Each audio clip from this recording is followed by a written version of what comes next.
This video is brought to you by OneBone, the first ever size-inclusive big and tall brand. Click the link in the description and use code FULLMOUNT for 15% off your first order. More information later in the video.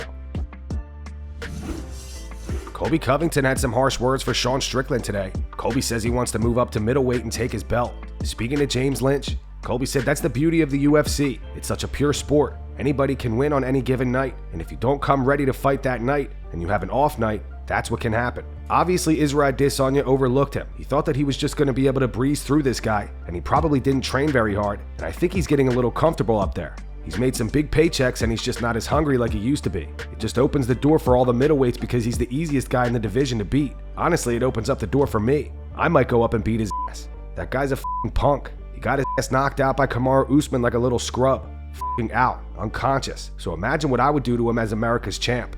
That could be the next fight as well. I might go up to middleweight, steal the middleweight strap. Champ. It looks like we may be getting Stephen Thompson versus Shavkat Rakhmonov. Wonderboy tweeted, UFC offered and I have accepted. Let's close out the year strong. December 16th, can't wait.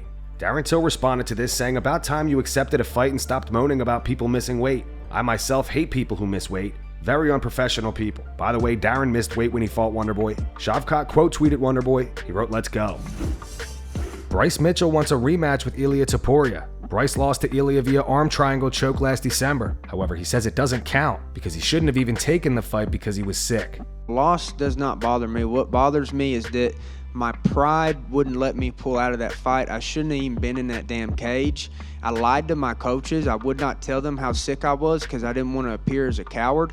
And I took the fight impaired, and then I had to live with the consequences. And, it was so stupid of me to think that I could go in that state and beat such a great fighter.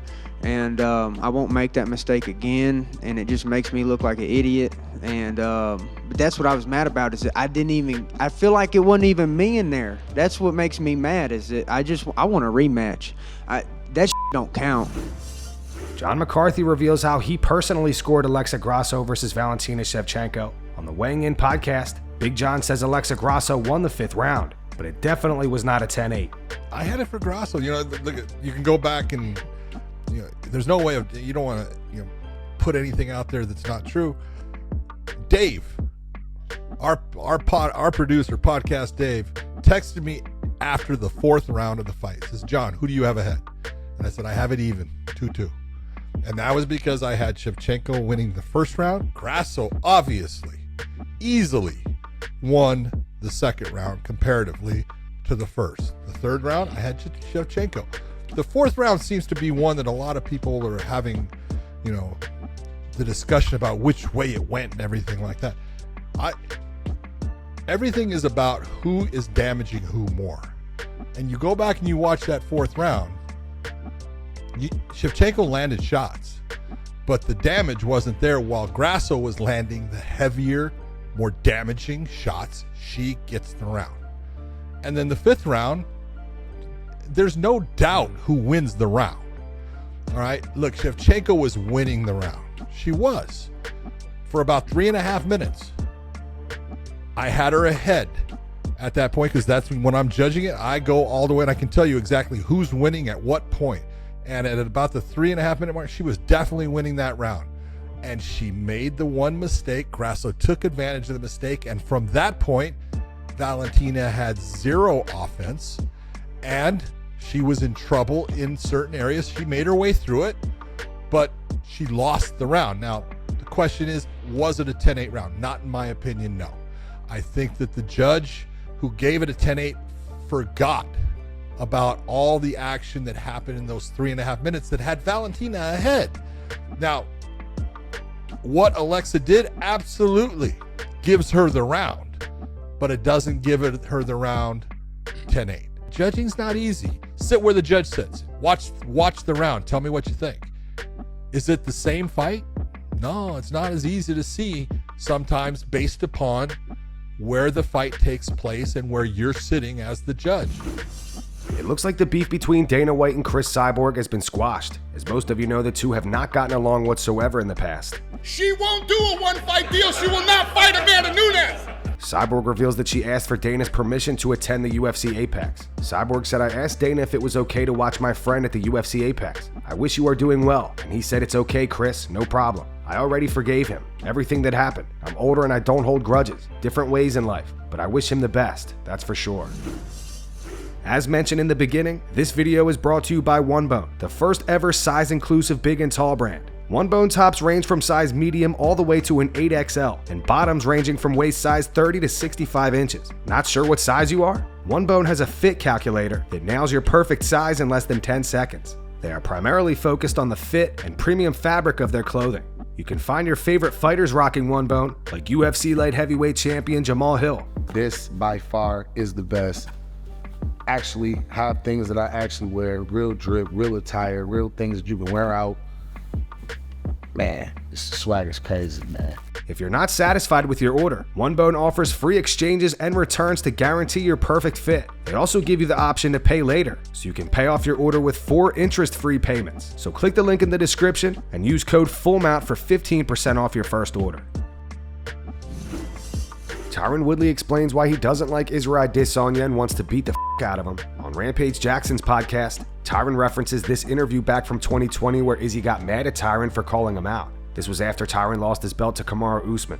Izzy said Tyron is reaching because he's broke, or he's about to be broke. He's like, "I need anyone that's not Leon Edwards, anyone that could be a big cash grab. Tyron would take an ass whooping just to fight me as long as he gets paid good. Put it that way. You should not be talking to me. You're not a champion, so shut the up. The last Nigerian you faced him at 30% and he whooped your ass. And 3, we're black. I thought we're cool.